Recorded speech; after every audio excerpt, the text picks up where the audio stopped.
होत्या आपले सुखाचे आवडिया शाश्वत सुखाचे आवडिया अभिमान टाकून या मी पण सोडून या बंधून यावया सद्गुरु चरणे धावते. सर्व गुरुवंदनके भगिनी, आज आपल्या या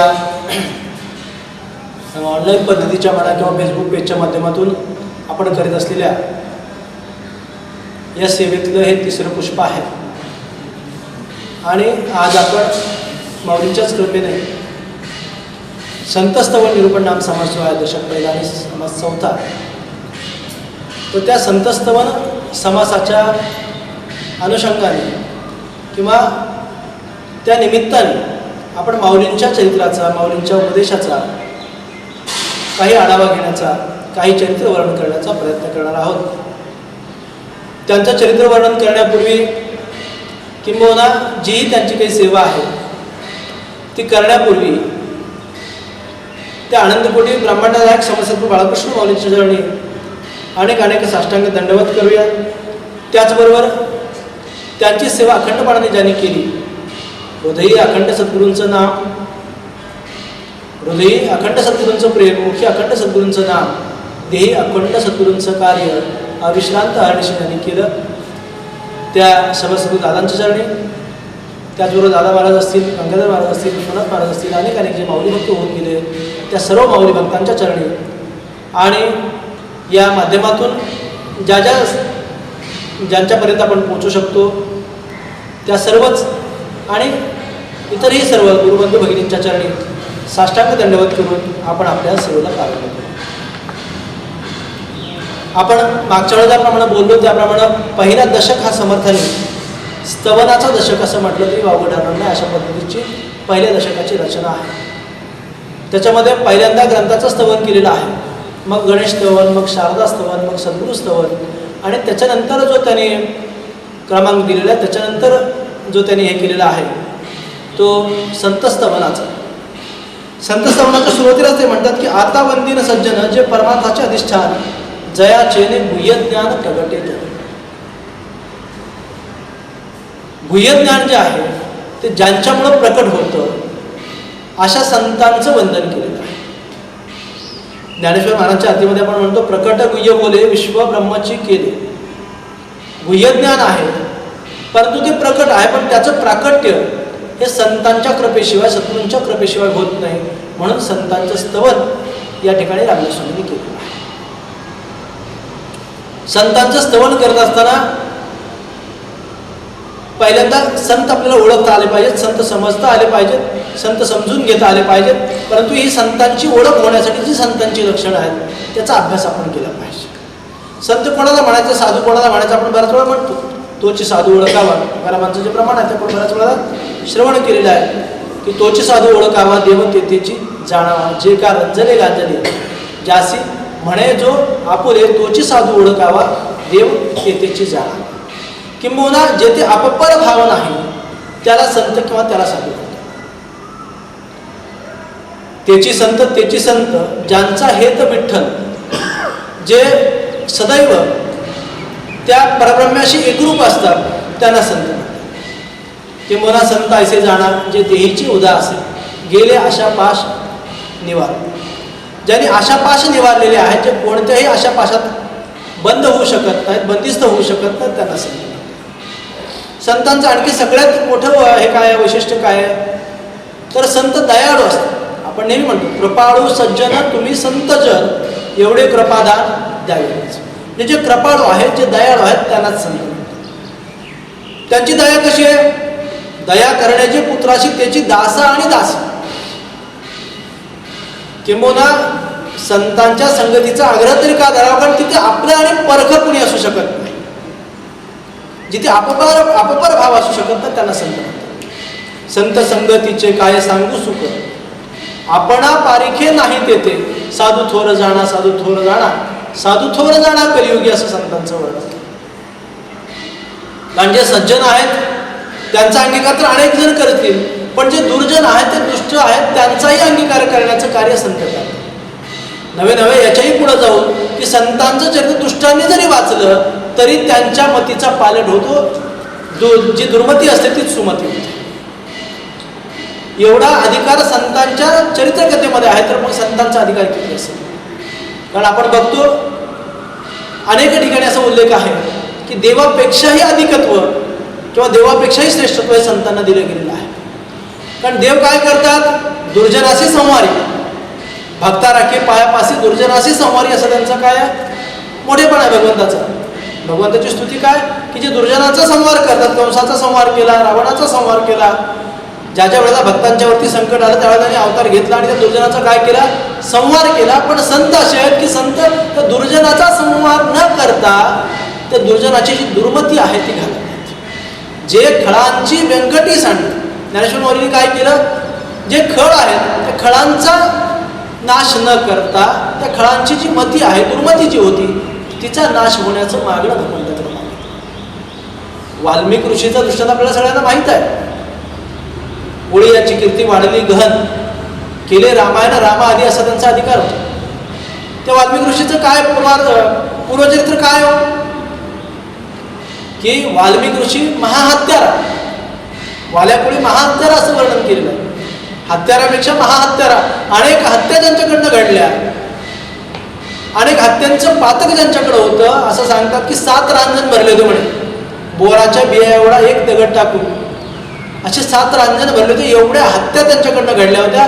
पण त्यांनाही ज्यावेळेला संतांची भेटी झाली त्यावेळेला त्यांचं काय झालं? वाल्याचा वाल्मिक झाला. कारण ज्यावेळेला नारद मुनींनी त्यांना उपदेश केला आणि त्या उपदेशाप्रमाणे ज्यावेळेला अखंड नामस्मरण वाल्मिक ऋषींनी केलं त्यावेळेला वाल्याचा वाल्मिकी झाला. नाही का आपण म्हणतो दासबोधामध्ये आपल्या उभी आहे स्पष्ट समर्थांनी त्यांचं वर्णन एवढं केलं की त्यांच्यासाठी स्वतंत्र एक समास समर्थांनी लिहिला. आणि आपल्या नामस्मरण भक्तीच्या समासामध्ये पण त्यांनी सांगितलं, उपराट्या नामासाठी वाल्मिक तरला उठाउटी, भविष्य बदला शतकोटी चैत्र गुणाची. हे कसं शक्य झालं? तर केवळ संतांच्या संगतीमुळे शक्य झालं. संतांनी अवेर कोणाचाच केलं नाही. कोणी दुष्ट असो, कोणी कसे असो, सगळे संतांच्या सपरिवारामध्ये असतात. अशा पद्धतीचं वर्णन आपल्याला वाचायला पाहायला मिळतं. पण वाल्मिक ऋषी महाहत्यारे महापातकी असताना सुद्धा त्यांचा संघ संतांनी त्यांना आपल्या परिवारात घेतला, आपल्या संगतीमध्ये घेतला आणि त्यांचा उद्धार केला. हे संतांचं वैशिष्ट्य. कारण दया करणे हा संतांचा काय सगळ्यात मोठा गुणधर्म, सगळ्यात मोठं वैशिष्ट्य. म्हणून तुकाराम महाराजांनी सुद्धा सांगितले, ज्यांना संतांची भक्ती करायची, ज्यांना संतांच्या मार्गावरती चालायचं, त्यांनी काय केलं पाहिजे? भूतदया ठेवा मग काय ऊने, प्रथम साधन हेची असे. आपलं प्रथम साधन काय सांगितलं? भूतांच्यावरती दया करा. भूत म्हणजे जे सकल प्राणी मात्र, किंबहुना भगवान श्रीकृष्णाने पण ते सांगितले, जे जे भेटे भूत ते मानेचे भगवंत. हा भक्तियोग निश्चित जाणं माझा, असं त्यांनी सांगितलं. उद्धवाला काय सांगितलं की हे उद्धव, हा भक्तियोग माझा कुठला आहे? तर जे जे भेटे भूत ते मानेचे भगवंत. मग तू दुष्ट असेल कसाही असेल त्यांच्यावरती दया दाखवणं. आणि ती दया केवढी? की भले आपल्या शरीराचं काही हो, आपला प्राण गेला तरी हरकत नाही, पण समोरच्यावरती दया केली पाहिजे. आपल्याला अनेक उदाहरणं आपल्याला संतांच्या चरित्रामध्ये पाहायला मिळतात. नाथ महाराज एका गंगेमध्ये स्नानाला गेले आणि त्यांनी विंचू उडताना बघितला, तर त्यांनी स्वतः हात घालून तो विंचू काढायचा प्रयत्न केला. आता विंचू तो विंचूच, त्याचं तो काम करणार. त्यांनी काय केलं तर त्यांच्या हातात दंश केला. दंश केल्यावर अत्यंतिक वेदनेनं त्यांचा हात झटकला गेला. पुन्हा विंचू पाण्यात पडला. पुन्हा नाथ महाराजांनी त्याला वाचवायचा प्रयत्न केला. समोरचे जे भगवंत त्यांनी सांगितलं, अहो महाराज म्हणे तो तुम्हाला सारखा दंश करतो, तरी तुम्ही त्याला वाचवतायत. तर त्यावेळेला त्यांनी उत्तर दिलं, ते खूप श्रवणीय असं उत्तर. त्यांनी सांगितलं की तो त्याचं काम करून त्याचा धर्म आहे, दंश करणं हा त्याचा धर्म आहे, परंतु त्याला वाचवणं हा माझा धर्म आहे. तो जर त्याचा धर्म सोडत नसेल तर मी माझा धर्म का सोडा? म्हणजे संतांचा धर्म काय? तर सगळ्यांच्या प्रती दया करणं, सगळ्यांचा उद्धार करणं, किंबहुना ते येतातच तेवढ्यासाठी. तुकारामांनी सांगितलं आम्ही कशासाठी आलो? कारण तुमचा आमचा जन्म जो होतो तो कशासाठी होतो? वासनेच्या पोटी आमचा जन्म होतो. आम्ही जन्म घेत नाही, आम्हाला जन्माला यावं लागतं. कारण 3 प्रकार आपल्याला सांगता येतील: मनुष्य, देव आणि संत. जीव, देव आणि संत. यापैकी जीव हा परतंत्र आहे. त्याने जन्माला कधी यावं, कुठं यावं, कसं यावं हे त्याच्या हातामध्ये नाही. जसं मागच्या जन्मीचं काही संचित असेल, प्रारब्ध असेल, त्याप्रमाणे त्याला जन्माला यावं लागतं. देवाला सुद्धा स्वतःच्या इच्छेने जन्माला येता येत नाही. कारण देव कधी जन्म घेतो? ज्या वेळेला पृथ्वीवरती अधर्म वाढलेला असतो कोणीतरी भक्तांना गांजत असतं, कोणीतरी भक्तांना त्रास देत असतं. त्या भक्तांना सोडवण्यासाठी, दुष्टांचा नाश करण्यासाठी म्हणूनच देवाला यावं लागतं, बाकी आणायचे देव येत नाही. कारण कृष्ण जन्माचे जर आपण अभंग बघितले नामदेव महाराजांचे, नामदेव महाराजांनी त्या अभंगामधनं स्पष्टपणे उल्लेख केलेला आहे की पृथ्वीवरील दैत्य माजलेसे फार. पृथ्वीवरील अनेक दैत्यांचं काय झालं, बल वाढलं, अनेक दैत्य वाढले, असुर वाढले, वाईट शक्ती वाढल्या, आणि म्हणून त्याच्या निर्दारणासाठी म्हणून भगवंताला अवतार घ्यावा लागला. रामप्रभूचा अवतार सुद्धा दुष्टांच्या निर्दारणासाठीच झाला. म्हणजे सहजासाठी देव अवतरत नाही, तर कामासाठीच त्याला यावं लागतं. याचप्रमाणे मृत्यूची सुद्धा तशीच गोष्ट आहे. मृत्यू तुमच्या आमच्या हातात आहे का, जीवाच्या हातात आहे का? पराधीन आहे जगती पुत्रमान नावाचा, दोष ना कुणाचा. कधी येईल, कसा येईल, कधी आपल्याला जावं लागेल हे सांगता येत नाही. त्याप्रमाणे देवाला सुद्धा त्याचं कार्य संपल्यानंतर, अवतार कार्य संपल्यानंतर त्याला थांबता येत नाही. भले 100च्या ऐवजी 125 वर्ष कृष्ण भगवान जगले, पण त्याच्यानंतर भगवंताला सुद्धा हा सगुण देहाचा त्याग करावा लागला. कारण ज्यावेळेला त्यांचं येण्याचं जे कार्य आहे ते कार्य ज्यावेळेला संपतं, त्यावेळेला त्यांना काय करावं लागतं, तर आपल्या अवताराचं संपतं.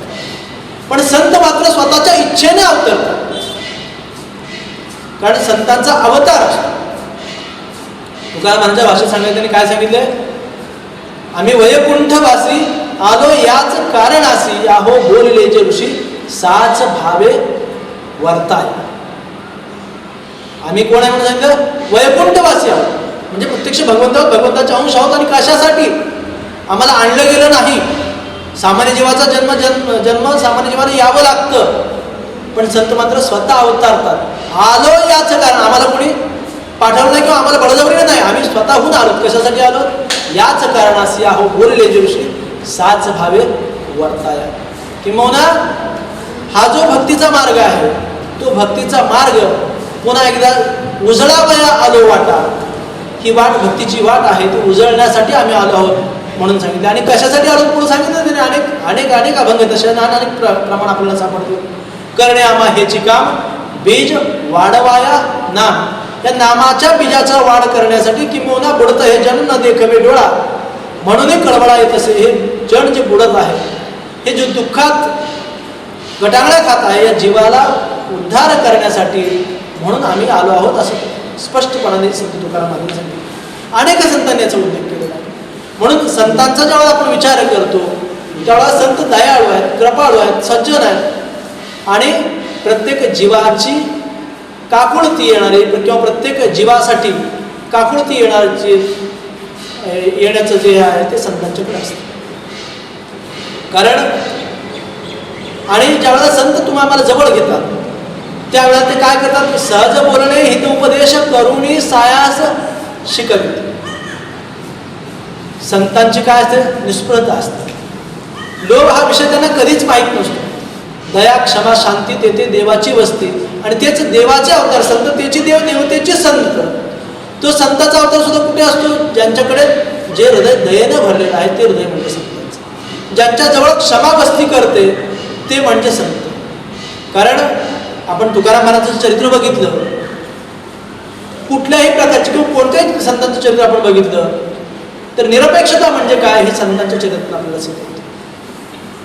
कुठल्याही प्रकारचं लोभ जो आहे तो कधीही त्याच्या चित्ताला शिवत नाही. किंबहुना शाश्वत काय आणि नाशवंत काय या गोष्टीची जाणीव त्यांना असल्यामुळं, शाश्वतेची खरी ओळख त्यांना पटलेली असल्यामुळं, नाशवंतासाठी ते कधीही अट्टास करत नाहीत. किंबहुना आपल्याला सुद्धा ते उपदेश करतात की नाशवंतासाठी अट्टास न करता आपण सगळ्यांनी काय केलं पाहिजे, तर शाश्वततेसाठी अट्टास केला पाहिजे. निराभिमानित्व, निरअभिमानित्व, की कसलाही अभिमान त्यांना शिवत नाही. आपल्या माऊलीने काय सांगितलं, या बंधून यावया सद्गुरू चरणी धावत या, आपुले सुखाचे आवडिया, शाश्वत सुखाचे आवडिया, अभिमान टाकून या, मी पण सोडून या म्हणून सांगितलं. कारण जे संत असतात त्यांना सन्मानाची कसलीच आवश्यकता नसते, किंवा सन्मानापासून ते लाखो कोसो दूर असतात. तीच गोष्ट मानाची, तीच गोष्ट धनाची, कुठल्याही गोष्टीची त्यांना कधीही अपेक्षा असत नाही, ते निरपेक्ष असतात.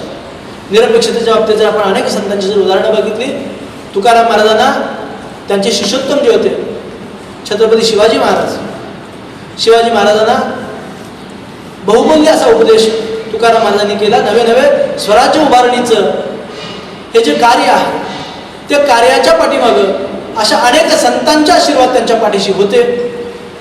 किंबहुना लहानपणापासून त्यांच्यावरती संस्कार झाले. ते रामायण असेल, महाभारत असेल, अनेक आपल्या सनातन संस्कृतीमध्ये जे संस्कार त्यांच्यावर झाले होते त्या संस्काराचं फल म्हणून स्वराज्याची निर्मिती.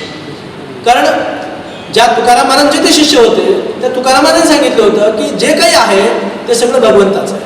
ज्या रामदास स्वामींच्या सान्निध्यात जे आले होते त्या रामदास स्वामींनी त्यांना सांगितलं होतं की सकळ करण्या जगदीश जे आहे ते सगळं भगवंताचं आहे. म्हणून शिवाजी महाराज काय म्हणते, हे राज्य व्हावे ही श्रींची इच्छा, हे जे आहे ते भगवंताच्या इच्छेनं घडतं ही त्यांची भावना होती. म्हणून त्यांच्याकडेही तेवढी निष्फळता होती. त्या तुकाराम महाराजांना की जे त्यांचे गुरु होते त्या तुकाराम महाराजांना त्यांनी काय केलं तर एक वेळा ते स्वतः तर काही घेणार नाही माहीत होतं, पण ते घरी नसताना त्यांच्या घरी अगदी रुपं, सोनं, मोती असं अत्यंतिक महागड्या काही वस्तू हे त्यांना काय नजराणा म्हणून पाठवला, भेट म्हणून पाठवली, समर्पण म्हणून पाठवले. पण ज्यावेळेला तुकाराम महाराज बाहेर आले त्यांनी बघितलं हे सगळं शिवाजी महाराजांनी पाठवलं, त्यावेळेला त्यांनी सांगितलं की जे हे काय रुपं आहे, सोनं आहे ते आम्हाला मृत्युकीय समान आहे, याची आम्हाला काही गरज नाही म्हणून सांगितलं. हे काय घोडे आहेत, छत्र आहे, चामर आहे, हे काय बऱ्यात न पडे, याची आम्हाला काही गरज नाही म्हणून सांगितलं. आम्हाला जर तुम्हाला सुखी करावं असं वाटत असेल तर विठ्ठल विठ्ठल बोलामुखी तेडे आम्ही सुखी, विठ्ठल विठ्ठल बोलामुखी असं तुकाराम महाराजांनी सांगितलं. म्हणजेच ज्या नाशिवंत गोष्टी आहेत त्याचा कुठल्याही प्रकारचा स्वीकार किंवा कुठल्याही प्रकारचा लोभ हा कधीही संतांना असू शकत नाही. असंच अगदी याच्याच तुलनेचा जो दृष्टांत आहे ते माऊलींच्या बाबतीत आपल्याला बघायला मिळेल की माऊली आपले मुंबईला गेले असताना मुंबईमध्ये कापडिया नावाचे एक धनिक होते. ते अनेक संतांना, साधूंना आपल्या घरी जाऊन त्यांची पूजा अर्चा किंवा त्यांची सेवा करण्याचा प्रयत्न करायचे. त्याप्रमाणे माऊलींनाही एके दिवशी ते जेव्हा माऊलींची भेट झाली तेव्हा माऊलींना ते आपल्या घरी घेऊन गेले आणि माऊलींची पूजा अर्चा वगैरे केली. आणि माऊलींना काय केलं तर जे त्यांच्या बंगल्याच्या बाहेर म्हणा किंवा त्या माडीच्या खाली जी रूम होती जिथे नोकर चाकर वगैरे राहतात अशा रूममध्ये माऊलींची व्यवस्था केली आणि ते आपल्या महालामध्ये जाऊन निद्रिस्त झाले. महालामध्ये जाऊन ते विश्रांती घेऊ लागले. ते विष्णू भक्त होते. तर मध्यरात्री त्यांना विष्णूचा साक्षात्कार झाला. म्हणे ज्यांना तू आणून तुझ्या ज्या खालच्या रूममध्ये ठेवलं, नोकरांच्या रूममध्ये ठेवलंयस, ते कोणी साधेसुधे हे नसून ते केवळ माझा अवतार आहेत असा दृष्टांत त्यांना झाला. त्याबरोबर ते खडबडून जागे झाले. मग त्याने माऊलींना पुन्हा आपल्या महालामध्ये नेलं. माऊलींची यथोचित अशी शुश्रूषा केली, पाद्यपूजा केली आणि मग माऊलींना सांगितलं की आपणास जे हवं असेल ते आपण मागावं, ते तात्काळ मी देईन. एवढं म्हणून ते थांबले नाहीत. तर त्यांनी काय केलं, जे काय आपली तिजोरी म्हणा किंवा काही पैशाची खोली असेल तळघरामध्ये घेऊन गेले आणि आपली सगळी जी संपत्ती होती ती माऊलींना दाखवली. म्हणजे हे सोनं आहे, हे चांदी आहे, पैसा आहे, हे आहे, ते आहे. आणि हे सगळं दाखवून झाल्यानंतर त्यांनी सांगितलं की यातलं तुम्हाला जे पाहिजे असेल ते तुम्ही घ्या. त्यावेळेला माऊलीने सांगितलं ह्या सगळ्या मातीला घेऊन मला काय करायचंय. त्यावेळेला त्याच्या लक्षात आपली चूक आली. त्याने माऊली पुढे हात जोडले आणि सांगितलं हरकत नाही म्हणे, पण माझा हॉल आहे तो तरी माऊली तुम्ही स्वीकारावा. तेव्हा माऊलीने सांगितलं अरे या हॉलची गॅरंटी नाही, म्हणजे या नाशिवंत देहाची जर हे नाही आहे, शाश्वती नाही आहे, तर तुझ्या या जागेला घेऊन मला काय करायचंय. म्हणजे कोणत्याही नाशिवंत गोष्टीबद्दलचं प्रेम माऊलीने दाखवलं नाही. उलट माऊलीने सांगितलं की तू माझी हीच ओळख केलीस का. त्यावेळेला तो लज्जेनं खचित झाला आणि त्याने हात जोडले माऊलीला. कारण संत जे असतात ते प्रत्यक्ष संत त्याचे देव, देवतेची संत, पंचमहाभूत ज्यांच्या हातात असतात त्या पंचमहाभूताच्या माध्यमातून किंवा ही मायाच ज्यांच्या अधीन असते त्यांना या नाशिवंत गोष्टीचं काय, आपण संतांना काय समर्पित करू शकतो. म्हणून संतांना जर समर्पण करायचंच असेल तर आमचा भाव, आमची श्रद्धा, आमची भक्ती त्यांच्या चरणी समर्पित केली पाहिजे. आपण त्यांचं बालक होण्याचा प्रयत्न केला पाहिजे. हिचं थोर भक्ती आवडते देवा, संकल्पावी माया संसाराची. देवाला भक्ती कोणती आवडते. आपण बऱ्याच वेळा प्रवचनातून हे बोलून गेलो की देवाला भक्ती कोणती आवडते. भक्ती सगळेच करतात. जो जो जन्मलेला जीव आहे तो भक्तिप्रधान आहे, तो भावुक आहे, तो आपापल्यापरीने भक्ती करतो. परंतु सगळ्यांचीच भक्ती तिथं पोचत नाहीचं कारण काय. कारण जी भक्ती देवाला आवडते ती भक्ती आपण करत. बऱ्याच वेळा दादा एक छोटंसं उदाहरण देऊन जायचे की आपल्या घरी जर जावई आला आणि आपण जर त्याला जेवायला केलं तर ते जेवण आपल्या आवडीचं करावं का त्याच्या आवडीचं करावं. असा प्रश्न जेव्हा विचारला जाईल तेव्हा आपण काय सांगू की कोणाच्या आवडीचं जेवण केल्यावर तो अधिक आनंदित होईल असं विचारलं तर त्याचं उत्तर असं असेल की ज्यावेळेला त्या जावयाच्या आवडीचं जेवण केलं तर जावई आनंद होईल, आपल्या आवडीच्या जेवणाने तो आनंद होणार. तसं भक्ती कोणती केली पाहिजे तर जी देवाला आवडती ती भक्ती केली पाहिजे. म्हणून संतांची सेवा सुद्धा कशी केली पाहिजे, गुरूंची सेवा कशी केली पाहिजे की गुरूंनी सांगितलेला जो उपदेश आहे तो आम्ही आचरणात आणला म्हणजे गुरुला आनंद आहे. आपण ज्यावेळेला जावयाच्या आवडीचे पदार्थ बनवू त्यावेळेला मग जावई काय होईल, खुश होईल. त्याप्रमाणे आम्ही देवाच्या आवडीची जर भक्ती केली, कोणती देव आवडते देवाला भक्ती, हीच थोर भक्ती. थोर भक्ती कोणती आहे तर समर्पण भक्ती ही थोर आहे. असो नसो भाव आलो तुझी या ठाया, कृपा दृष्टी पाहे माझ्याकडे सद्गुरू राया. मी कोण आहे कसा आहे माहित नाही, मी फक्त तुझा आहे आणि तू माझा स्वीकार कर. तुझ्याशिवाय मला कोणीही नाही आहे, तूच माझा सखा आहेस, माता पिता बंधू सगळं तूच आहेस. अशा दृष्टीने जेव्हा आपण संतांच्या पायी भार घालू, सद्गुरूंच्या पायी भार घालू त्यावेळेला संत सद्गुरू आमचा उद्धार केल्याशिवाय राहत नाहीत. म्हणून अशी भक्ती आम्ही सद्गुरूंची संतांची. संतांना काय आवडतं, आमचं सात्विक आचरण संतांना. जो नित्यनेम करतो तो भक्त गुरुला. गुरुना चेक देणारा सोनं देणारा भक्त कधीही आवडत नाही आणि हे ज्या गुरुला आवडतं त्याला गुरु म्हणता येत नाही असं स्पष्ट संतांनी अनेक ठिकाणी सांगितलं. कारण साधू भूका भावका धनका भूका नाही, धनका भूका जो फिरे सो तो साधू नाही. म्हणून खरोखर जे संत आहेत, जे साधू आहेत ते तुमच्या आमच्या उद्धारासाठी जो आम्हाला उपदेश केलेला आहे तो उपदेश आम्हाला कटाक्षानं आचरणामध्ये आणायला सांगतात. मग त्याच्यासाठी आम्हाला आमच्या इंद्रियाच्या पाठीमागे लपू नको असं म्हणून सांगतात. आळस सगळा झटकून द्यायला सांगतात. जास्तीत जास्त वेळ नामस्मरण करायला सांगतात. आमचा अहंकार जो आहे तो पूर्णपणे टाकायला सांगतात. नवे नवे नामदेव महाराज तर भक्तांसाठी मागणंच मागतात. अहंकाराचा वारा न लागो राजसा, माझिया विष्णुदासा भाविकास. की अहंकाराचा वारा माझ्या भक्तांना लागू देऊ नको. कारण त्यांना माहिती आहे सगळ्यात दुःख कशामध्ये तर अहंकारामध्ये. जिथे मी पण जमतो तिथे दुःखाची निवृत्ती झाल्याशिवाय राहत नाही. आणि तो मीपणा संपण्यासाठी आम्ही जास्तीत जास्त काय झालं पाहिजे, समर्पित झालं पाहिजे. आम्ही आमच्या मनाला वरचेवर सांगितलं पाहिजे की चाले हे शरीर कोणाची या सत्ते, कोण बोलवी तो हरिवीर, देखवी ऐकवी एक नारायण त्याचे भजन चुको नये. आपण म्हणू की आपण तर कार्य करतो पण हे कार्य कोणाच्या माध्यमातून चालतं, बुद्धीच्या. मग तो बुद्धी कोण देतो, बुद्धी देणे भगवंताचे. किंवा हरिपाठात पण सांगितलं बुद्धीचे वैभव अन्य नाही तुझे, एका केशवराजे सकळ असेल. बुद्धी देणं हे भगवंताचं कार्य आहे. म्हणून जे चालतं ते त्याच्या इच्छेनं चालतं. मी करता कोणीच नाहीये. दासबोधामध्ये हे पण सांगितलेलं आहे की मी करता ऐसे म्हणविसी तेणे तू दुःखी होसी, राम करता ऐसे म्हणविसी तेणे पाविशी यश कीर्ती आणि प्रताप. जर आम्हाला दुःख व्हायचं नसेल तर मी करता हा शब्द काढला पाहिजे. आणि जेव्हा मी करता म्हणून तेव्हा दुःखाला आम्ही कारण होतो. म्हणून कुठल्याही परिस्थितीत जेव्हा कर्तव्य आमच्याकडनं जाईल, पण कर्तव्य कधी जाईल की जेव्हा सगळं करणारा तो आहे याची. म्हणून संतांनी प्रत्येक ठिकाणी सांगून ठेवलं. दासबोधामध्ये समर्थांनी स्पष्ट सांगितले समर्थ कृपेची वचने तो हा दासबोध. याच्याही पुढे शेवटच्या समासात दासबोधात समर्थांनी सांगितलंय सकळ करण्या जगदीशाचे आणि कवित्वाची काय मनुष्याचे, आयशा अप्रमाण बोलण्याचे काय घ्या. त्याने सांगितले सगळं करणं जर जगदीशाचं असेल तर म्हणे कवित्व करणं मनुष्याचं आहे असं म्हणणं आहे की ती अप्रामाणिक बोलणं आहे.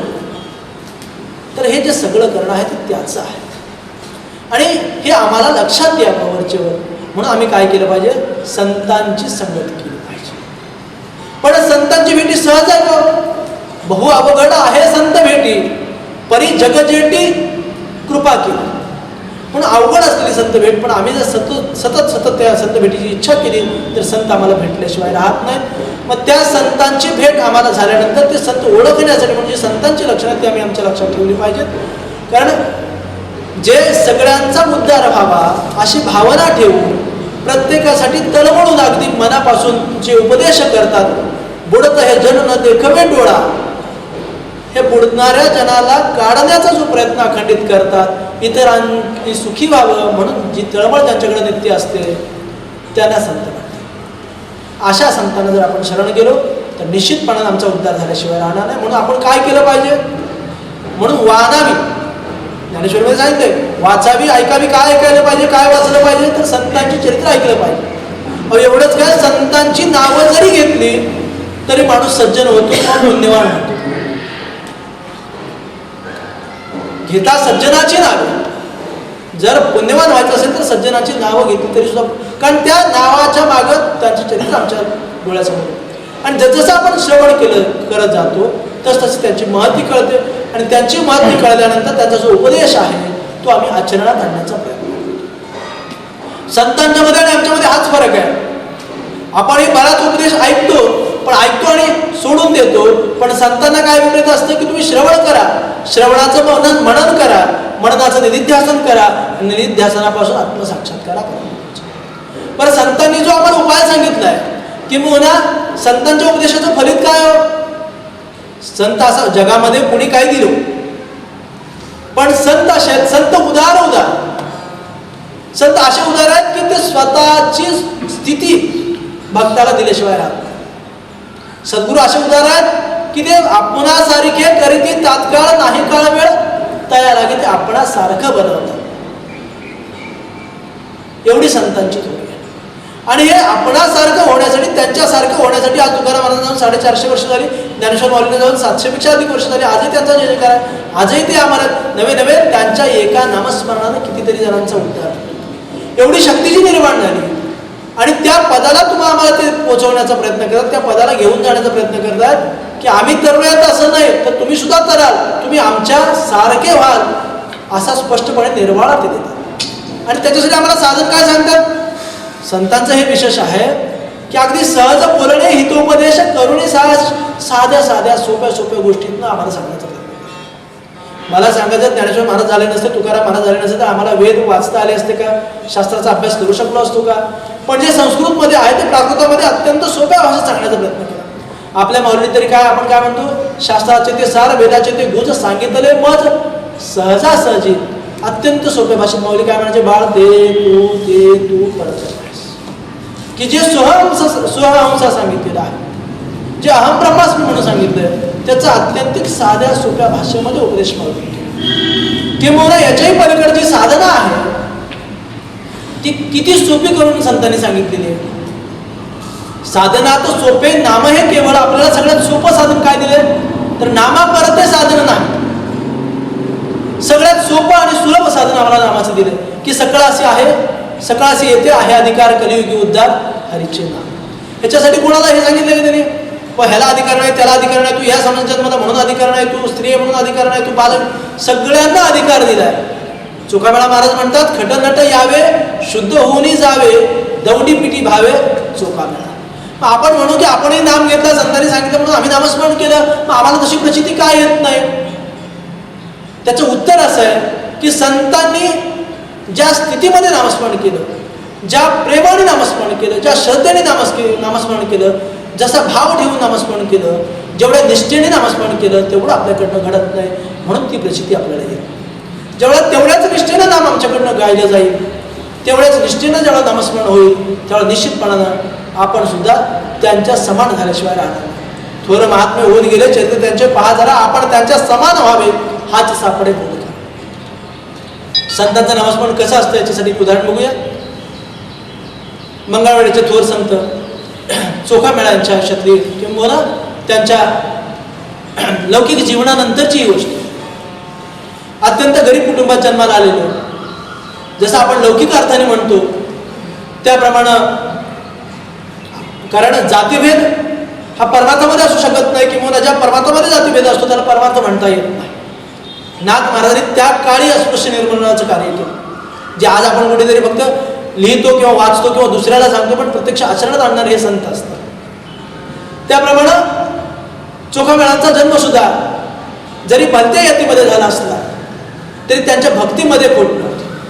त्यांच्याच भाषेत जर सांगायचं झालं, रसगुळ उसडोंगात परी रस न एडोंगा. ऊस जरी वाकडा तिकडा असला तर रस जसा गोड आणि मधुर असतो, तसा व्यक्ती कुठल्याही परिवारामध्ये, कुठल्याही यातीमध्ये, कुठल्याही धर्मामध्ये जरी जन्मला तरी आतमध्ये आत्माराम हा एकच असतो. किंवा आतमध्ये जी भक्ती आहे, जे प्रेम आहे, ते जर निरपेक्ष असेल, ते जर स्वच्छ आणि सात्विक असेल तर निश्चित अंतरी येऊन राहील गोपाळ अशी प्रचिती आल्याशिवाय राहत नाही. त्याप्रमाणे चोखामेळा महाराजांचं चरित्र होतं. आयुष्यभर त्यांनी त्या भगवंताचं स्मरण केलं आणि नाशिवंत देह जाणारा सगळं आयुष्य खातो काळ सावधान, त्याप्रमाणे हे नाशिवंत देह एक दिवशी सोडायचाच आहे. परंतु या नाशिवंत देह सोडण्या अगोदर त्या शाश्वत वस्तूची प्राप्ती तुम्ही आम्हाला करून घ्यायची, हा उपदेश संतांचा. त्याप्रमाणे एक दिवशी नाशिवंत हा जो देह होता तो त्यांनी टाकला. पण त्याला कारण घडलं की गावकुशाचं बांधकाम चालू होतं आणि ते बांधकाम ढासळल्यानंतर त्या बांधकामाखाली हजारो मजूर त्या मातीच्या ढिगाऱ्याखाली गाडले गेले आणि त्याच्यामध्ये त्यांचा अंत झाला. पण त्याच्यानंतर ती एवढी अवस्था वाईट झाली की कोणाचे चेहरे किंवा ती माणसं ओळखताही आली नाहीत. म्हणून पुन्हा काय झालं तर त्यांचं सामूहिक दहन करण्यात आलं. त्या प्रेताला अग्निसंस्कार जो काय सामूहिकरित्या करण्यात आला. आणि त्याच्यानंतर इकडे पंढरपुरात भगवंताला ही गोष्ट समजली आणि भगवंताने नामदेव महाराजांना सांगितलं, नामा म्हणे माझा जीवनात जो चोखा मेळा, कारण चोखा मेळाची एवढी थोरी होती की त्यांच्या पात्रामध्ये भगवंत जेवत होते. त्यांना त्यावेळच्या काही लोकांनी मंदिरामध्ये यायला मज्जाव केला तर मंदिरामधनं भगवंत जाऊन त्यांना भेट देत होते. एवढी थोर भक्ती चोखा मेळाची होती. असा माझा जीवनात चोखा मेळा म्हणे म्हणजे त्याने सगुण शरीर सांडलं, सगुण शरीर टाकून गेला. तर माझी इच्छा अशी आहे की तू मंगळवेळाला जाऊन त्याच्या अस्थी आणाव्यात आणि आपण इथे त्यांची समाधी बांधू. त्याप्रमाणे नामदेव महाराजांनी म्हणाले अज्ञा शिरसावंत आहे, पण म्हणाले की असं समजलं की तिथे अनेक प्रेतांचा अग्निसंस्कार हा सामूहिकरित्या केलेला आहे. मग सगळ्यांच्या अस्थी म्हणजे हाड आपण ज्याला म्हणतो, त्या सगळ्यांच्या अस्थी एकत्र असतील, त्यातनं चोखोबारांच्या अस्थी कशा निवडायच्या ते मला सांगावं अशी विनंती नामदेव महाराजांनी केलेली. तर त्यावेळेला भगवंतांनी सांगितलं की अरे तू जा मंगळवेळाला, त्या अस्थी सगळ्या जमा कर, प्रत्येक अस्थी काढायला लाव, मग तुझ्या लक्षात येईल की माझ्या चोखोबाची अस्थी कोणती आहे. त्या आदेशाप्रमाणे नामदेव महाराज मंगळवेळाला आले. तिथे बघितलं तर अस्थींचा असा ढीग पडलेला होता. अनेक शरीरांचा अग्निसंस्कार केल्यामुळे अस्थींचा तो ढीग होता. त्यातली प्रत्येक अस्थी नामदेव महाराज उचलायचे, कानाला लावायचे, पुन्हा बाजूला ठेवायचे. प्रत्येक अस्थी उचलायचे, कानाला लावायचे, बाजूला ठेवायचे. काही अस्थींना स्पर्श केला आणि अस्थी कानाला लावल्यावर त्या अस्थीमधनं विठ्ठल विठ्ठल विठ्ठल विठ्ठल विठ्ठल असा ध्वनी त्यांना ऐकला. पण त्यावेळेला त्यांच्या लक्षात आलं की अरे ज्या अस्थीमधनं विठ्ठलाचा अखंड ध्वनी आहे ती अस्थी म्हणजे माझ्या चोखोबारायची आहे. कारण आयुष्यभरात त्यांनी काय केलं तर अखंड नामस्मरणाशिवाय दुसरं काहीच केलं नाही. म्हणून त्याच्या अस्थीमधनं सुद्धा नामस्मरण. हा संतांच्या मधला फरक आहे की त्या निर्जीव अस्थी सुद्धा विठ्ठल विठ्ठल म्हणत होत्या. आमची सजीव थोबाड म्हणजे सजीव मुख सुद्धा विठ्ठल म्हणायला किंवा नामस्मरण घ्यायला तयार. त्या याच बाबतीत आणखी आपल्याला जर बोलायचं झालं, आता काही लोकांचा संदेश येत आहेत की जे आपले कर्नाटकचे गुरुबंधू आहेत त्यांचं असं मत आहे की हिंदीमधनं काही सांगावं. जो हमारे कर्नाटक के भाई और बहन हैं उनके लिए थोड़ा हिंदी में बात करेंगे कि जो संत रहते हैं, जो परम भक्त रहते हैं, उनकी स्थिति क्या रहती है और हमारी स्थिति क्या रहती है. उनका जो नामस्मरण रहता है वो बहुत निष्ठा से, बहुत प्रेम से, वो बहुत भाव से भक्ति करते हैं. भक्ति तो सभी करते हैं लेकिन भाव से, प्रेम से और निष्ठा से भक्ति करना और केवल दंभाष्टार से भक्ति करना, दाम्भिकता से भक्ति करना, इसमें फर्क है. उसी प्रकार एक एग्जाम्पल, एक उदाहरण है कि श्रेष्ठ वैष्णव भक्त कबीर जी, उनके जो पुत्र थे कमाल जी,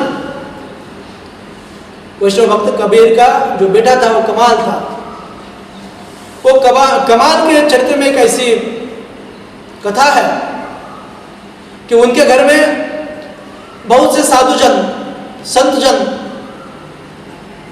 ऐसे ही तीर्थ यात्रा करते करते उनके घर में आ गए और घर में उनको लगा कि ये सब आए हैं तो उनको कुछ खान पान की व्यवस्था करेंगे, इनको अन्नदान करेंगे, अन्न संतर्पण करेंगे, ऐसा उनके मन में आया. लेकिन घर की परिस्थिति जो थी वो बहुत ही दरिद्र परिस्थिति थी, बहुत ही खराब परिस्थिति थी. उनके पास कुछ खाने के लिए अनाज भी नहीं था, कुछ खाने के लिए अन्न भी नहीं था. तब उन्होंने उनकी जो माता थी कमाल जी की, यानी कि कबीर जी की जो पत्नी थी, उन्होंने सुझाव दिया कि अगर ये संत लोग कुछ खाए पिए बगैर ही निकल गए तो ये अच्छा नहीं होगा. भगवंत हमारे ऊपर अप्रसन्न होंगे, हमारा जो सत्व है वो सत्व को हानि पहुंचाएगी, जो हमारा जो नाम है या जो भगवान की जो कृपा है उससे अवकृपा हो जाएगी. इसीलिए तुम्हें कोई भी व्यवस्था कर को कुछ अनाज की, कुछ खाने पीने की व्यवस्था करो. तब कबीर महाराज और उनके पुत्र दोनों ने चर्चा की कि क्यों ना हमें चोरी करें, अच्छे काम के लिए चोरी करना कोई पाप नहीं करके उन्होंने क्या किया, चोरी की।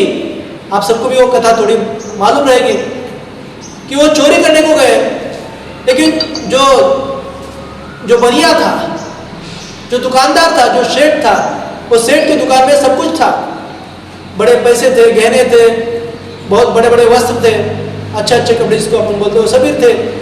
किसको भी हाथ नहीं लगाए, वो क्या करे, बस खाने की जो सामग्री थी, जो खाने का सामान था, उतना ही वो लेको बाहर निकल गए। तभी उन्होंने क्या किया, अगर हमने वो दुकान फोड़ा है, हमने ये दुकान लूटा है, लेकिन उसके बाद भी कोई आपको कुछ ले को जाएगा, इसके लिए उन्हें क्या किया, वो बनिया था जो सेठ जी था, उसको सेठ जी को उन्होंने क्या किया, जगाया और बोले कि सेठ जी हमें कुछ सामग्री की जरूरत थी, पर को हम चोरी कर को निकल रहे हैं, आप सावध हो जाइए, आप जागिए, ऐसा बोल को उनको जगाया। तब वो सेठ जी ने उसको क्या करे, वो कमाल को पकड़ लिए। वो कमाल का जब आधा शरीर का जो आधा हिस्सा था वो बाहर था और आधा हिस्सा पाँव के नीचे का जो कमर के नीचे का जो हिस्सा था वो अंदर था। वो सेठ जी ने उनका पाँव पकड़ दिया, चोर समझ को उनको पाँव पकड़ दिया। तब कबीर महाराज बाहर आते, कमाल महाराज बोले कि देखो पिताजी, हमारे घर में तो संत लोग आए और संत को अगर समझ गया कि हम चोरी करने वाले लोग हैं तो हमारे घर में खाना नहीं खाएंगे, तो तुम क्या करो, मैं चोर है किसको भी समझना नहीं चाहिए, तो तुम क्या करो, मेरा जो सर है वो तुम्हें काट को लेके जाओ, जो शीर है वो काट को लेके जाओ। ऐसा बोल को कबीर को उनका सिर कटवा दिया। सिर कटवा को घर में आको वो सिर उधर ही रख दिया। जो सामग्री थी, जो खाने पीने का जो कुछ था, चावल दाल वगैरह, वो सब रसोई घर में अपने पत्नी के पास देखो, उनको बोले कि ऐसा ऐसा हो गया। तभी भी वो माता कितनी श्रेष्ठ थी, उन्होंने अपने बालक का दुख छुपा कर पहले वो सब रसोई बनाई, खाना बनाया, सब संतों को खिलाया और सब सो गए। सुबह में जल्दी सब संत उठ को गंगा को स्नान करके आए और कबीर महाराज को बोल को उनकी विदा ले को, उनका परमिशन ले को वो निकल गए। निकलते टाइम इधर क्या हो गया था, वो साहूकार ने उसका पैर पकड़ को वो कमाल महाराज को पकड़ को रखा था, लेकिन उनका सिर गायब था। तो राजा के पास जब ये हकीकत गई तो राजा बोले, शायद उसमें कुछ ये नहीं कि सिर नहीं तो उसमें ठीक है, लेकिन जो कुछ शरीर है वो शरीर को दंड दीजिए, वो शरीर को जो सूली थी उस सूली के ऊपर चढ़ाया जाए, ऐसा आदेश राजा जी ने दे दिया। उसी वक्त वो संत मंडली उधर से गुजर गई थी, गुजर रही थी, जा रही थी, तीर्थ यात्रा जा रही थी। उन्होंने देखा कि सूली पे तो चढ़ा है लेकिन ये शरीर है खाली, इसके ऊपर मस्तक नहीं है, शीर नहीं है, ऐसा कैसा है बोल को तब उसी तरफ देख रहे थे। तभी जो शरीर था वो शरीर क्या किए, वो कमाल महाराज के शरीर ने अपने दोनों हाथ जोड़ को वो संत महात्मा को प्रणाम किया। संतों का व्यवहार कैसा होता है, उनका सिर कट गया फिर भी जीव जो प्राण था वो शरीर में था, वो शरीर ने उनको प्रणाम कर दिया। तब संतन को लगा कि ये कोई महात्मा है, कर बाद में पूछताछ हो गई, बाद में सच्ची बात सामने आ गई। तब संत लोग बोले कि उनका जो शीर है, उनका जो मस्तिष्क है वो लेके आइए। और जब वो सिर है, वो सिर उनके शरीर के ऊपर रख दिया और फिर उनको जिंदा कर दिया, साजीवंत कर दिया। ऐसी बात, ऐसा चरित्र है कमाल महाराज का। इसमें जो बताने की बात यह है कि सिर नहीं होने से भी खाली शरीर संतन को प्रणाम करता है, इतनी नम्रता उनके अंदर होती है, इनका स्नेह भाव, इतना स्नेह भाव, इतना प्रेम संत के ऊपर, इतने सदगुरु के ऊपर रहता है, कर को वो संत अमर रहते हैं। इसलिए हमें भी, हमारी जान गए तो भी, हमारा प्राण निकल गए तो भी परवाह नहीं, लेकिन हमारी जो भक्ति है वो हमें भक्ति करनी चाहिए। प्राण रहे जाए वो प्राण की भी परवाह जो करता नहीं वही सच्चा संत होता है, ऐसा संत का महिमा है। उसी प्रकार हमारे अप्पा जो बालकृष्ण महाराज, उन्होंने सेवा की। जब गिरधर प्रभु से उन्होंने अनुग्रह लिया, नमस्मणी लिया, तब उनको खान पान की भी कोई सुध नहीं रहती थी। जैसे मीराबाई बोलती कि सुध बुध नहीं रही मेरी को, वैसा ही हमारे अप्पा जी का हुआ था। मराठीत सांगायचं झालं तर जेव्हा गिरधर प्रभूंच्याकडनं नाम घेतला माऊलींनी, तेव्हा त्यांच्या शरीराची अवस्था अशी झाली की तुटो हे शरीर, फुटो हे मस्तक, परी नारायण कृपा करू माझ्या। दाका धावरे भाऊनी आपल्या स्तवनामध्ये सांगितलेलं आहे, न मिळो खावया न वाढो संतान परिहा नारायण कृपा करो माझ्यावर. ज्या प्रमाणात संत तुकाराम महाराज देहूच्या डोंगरावर गेल्यानंतर कधी अन्नपानाची कशाची त्यांना भान राहत नव्हतं, सदैव त्या नामस्मरणामध्ये राहायचे. त्याचप्रमाणे माझी माऊली सुद्धा अखंड नामस्मरणामध्ये राहायची. सांगण्याचा हेतू एवढाच की अनेक संतांचे जे चरित्र आपण बघितले आणि माऊलींचे चरित्र बघितलं, त्याच्यामध्ये बरंचसं साम्य होतं. ज्या प्रमाणात तुकाराम महाराजांचं वैराग्य होतं, ज्या प्रमाणात आत्महरांची शांती होती, ज्या प्रमाणात ज्ञानेश्वरांचं ज्ञान होतं, ज्याप्रमाणे अनेक संतांचं प्रेम होतं, त्याच प्रकारचं प्रेम, त्याच प्रकारची शांती, त्याच प्रकारचं ज्ञान, त्याच प्रकारचं वैराग्य आपल्या माऊलीच्या जीवनामध्ये आपल्याला पाहायला मिळतं. म्हणून आपण सगळे भाग्यवान आहोत.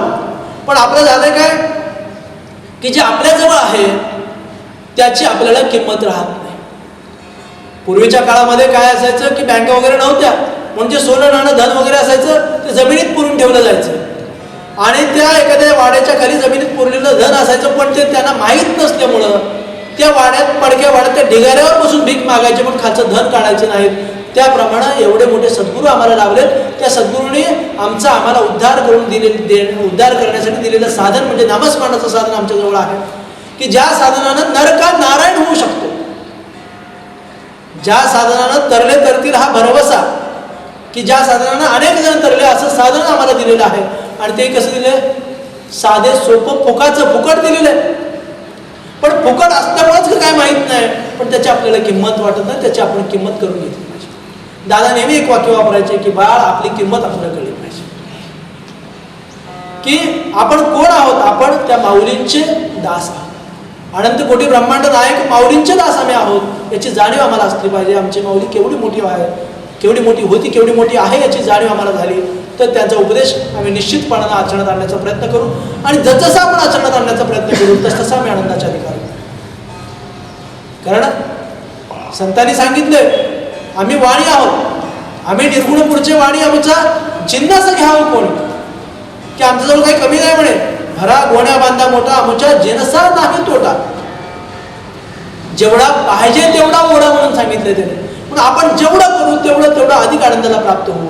म्हणून हळूहळू असं होणार नाही की ठराविक एवढ्या दिवसात आपल्याला सगळे प्राप्ती होईल, एक प्रवचन ऐकलं म्हणजे होईल, एकदा भजन केलं म्हणजे होईल, असं नाही. नित्य नेमाने आपण ज्यावेळेला करत जाऊ त्यावेळेला हळूहळू ढाळे केवतेने एकेवेळी आपल्याला तिथपर्यंत गेल्याशिवाय, तिथपर्यंत पोहोचल्याशिवाय आपण राहणार नाहोत. म्हणून आपण तसा प्रयत्न केला पाहिजे. जसं आपण माऊलीचं नामस्मरण करू तसं जे षडरिपू आहेत, काम असेल, क्रोध असेल, लोभ असेल, मद असेल, मोह असेल, ते हळूहळू कमी झाल्याशिवाय राहणार नाही. आपण बऱ्याच वेळा जसा दृष्टांत सांगतो, एखादा व्यसनी माणूस असेल त्याचं व्यसन सोडायचं असेल तर हळूहळू जर व्यसन सोडलं तर एक दिवशी असा विषय येईल की तो विषय त्या व्यसनातून पूर्ण मुक्त होईल.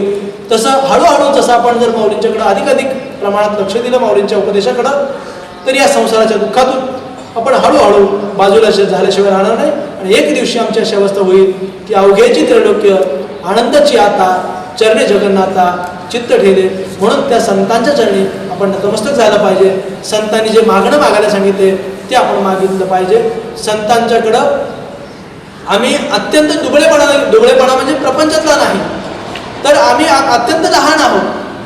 लहानपण देवा मुंगी साखर याचा राहावा. कारण संतांना काय आवडतं, देवाला काय आवडतं, तर नम्रता सगळ्यात जास्त आवडतं. म्हणून त्या नम्रपणाने आपल्याला संतांनी नम्र व्हायला सांगितलं, पण आपण नम्री होतो. पण नम्री न होता खरोखर नम्र झालं पाहिजे. नम्र झाला भूतातेने कोंडिले अनंत अशी अवस्था झाल्याशिवाय राहणार नाही. कारण ज्यावेळेला आई आणि बालक या नात्यानं ज्यावेळेला सद्गुरू आणि शिष्य, संत आणि भक्त, देव आणि भक्त असा व्यवहार ज्यावेळेला होईल त्यावेळेला ज्याप्रमाणे माता बालकाचं सर्वस्व वाहते त्याप्रमाणे आपली सुद्धा सगळी चिंता माऊली वाहिल्याशिवाय राहणार नाही. आता आपण सगळे घरी आहोत. आता आपल्याला भीती वाटते की एवढा मोठा काळ आलाय, एवढा मोठा बाबा काय या रोगाचा प्रसार आहे, अमुक आहे तमुक आहे. पण जे निर्माण होतं ते संपणार आहे. हे काय हा जो रोग आहे, आजार तो शाश्वत तर नाही आहे. एक दिवशी निर्माण झाला म्हणजे तो एक दिवशी संपणार आहे, हे निश्चित आहे. म्हणून आपण आपला जे माऊलीची श्रद्धा आहे ती ढळू न देता अखंड नामस्मरणात राहिलं पाहिजे. त्याच्याने काय होईल तर जी आमची मानसिक स्थिती आहे ती स्थिर राहील. आणि जो मानसिक दृष्ट्या प्रबळ असेल त्याचा आजार सुद्धा, त्याचा रोग सुद्धा लवकरात लवकर बरा होतो असं विज्ञान सुद्धा सांगतं. म्हणून आमची मानसिकता ढळू नये म्हणून आमचा जो माऊलीचा विश्वास आहे तो जर आपण आणखी प्रखर केला आणि माऊलीने सांगितल्याप्रमाणे जर साधना केली तर निश्चितपणानं या कठीण काळात सुद्धा आपल्याला घाबरण्याची नक्कीच गरज नाही. किंबहुना हा कठीण काळ सुद्धा आपल्याला तितकासा त्रास देणार नाही निश्चित आहे. किंवा आजही आपण बघतो ज्याच्याकडे रोजचे नित्यनेम आहेत, ज्याच्याकडे जो नामस्मरण आहे, तो माणूस भयाने खूप व्याकुळ होत नाही. पण ज्याच्याकडे ह्याचा आधार नाही तो माणूस मात्र भयाने व्याकुळ झालेला आपल्याला दिसतो. कारण आपल्याला भीती बाळगण्याची गरजच नाही आहे. कारण माऊलीसारखे श्रेष्ठ सद्गुरू आमच्या पाठीशी असताना, एवढी मोठी शक्ती आमच्याशी असताना आम्हाला घाबरण्याचे काही कारण नाही. कारण शरीर हे नाशिवंत आहे, परंतु या नाशिवंत शरीरातून आम्हाला शाश्वतेची प्राप्ती करायची आहे. म्हणून शरीराचा विचार अधिक न करता त्या शरीरापासून आम्हाला काय मिळवायचं याचा जर विचार करत गेलो तर निश्चितपणानं शरीराचं दुःख हे आम्हाला कधीही दुःखी बनवू शकत नाही. हे आतापर्यंतच्या अनेक संतांच्या चरित्रातल्या उदाहरणावरून आपल्याला दिसतं. कारण अनेक संतांना शारीरिक व्याधी झाले नाही असे त्या भाग नाही, पण त्या व्याधी त्यांना दुःखी करू शकले नाहीत. तसं आम्हालाही दुःख आम्हाला नक्की दुःखी करू शकणार नाही. पण त्याच्यासाठी आम्ही त्या माऊलीशी एकरूप होणं गरजेचं आहे. म्हणून सर्वांना एक विनंती आहे की आता आपलं लाईव्ह चालू आहे, लाईव्ह याच्यामध्येच सगळ्यांनी 2 मिनिटं माऊलीचं अखंड नामस्मरण करायचं आहे आणि त्याच्यानंतर जय जयकार झाल्यानंतर कार्यक्रमाची सांगता होणार आहे.